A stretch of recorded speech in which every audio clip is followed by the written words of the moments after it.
komínku, na čantorce od ledna je otevřená rozhledna. Když jedem jak malovaný, výhled je na všechny strany, kamery a aparáty, z vrchu vidíš na 3 státy. Rozhledna je dobrá věc, je vidět až Bukovec.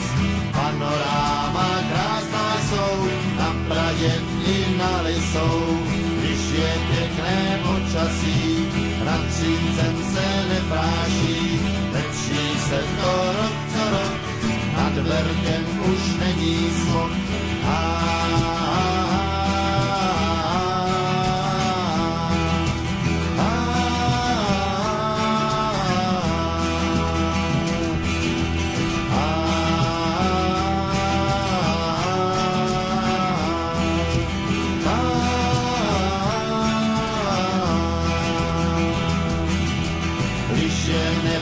Bez mráčku je vidět komín v NHčku, tak prý vidět ještě líp, jak vozí z Tusku na úsyp.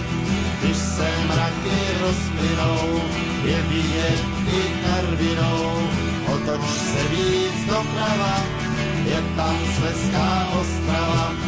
Vylezli tu Slováci, byli z černé tričaci, hory byly tak blízko, že viděli své bydlisko.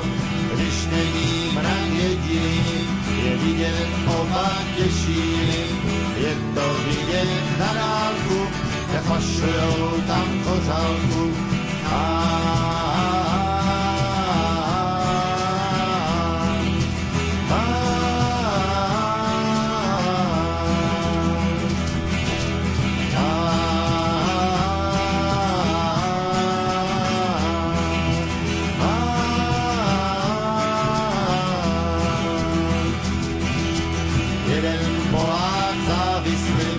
Pořád čuměl do Visly, dva milenci z Opolu dosáhli do vrcholu.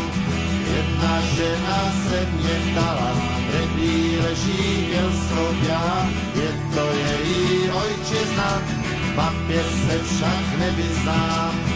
Prosím, děvče, trochu chůvky, na tu slečnu, mini sukni, ať je vidět ze smora, co vytvořila příroda. Přestaň čumět na bednu a vyšlápí na rozhledu. Vezmi celou rodinu a prohlédnou si krajinu.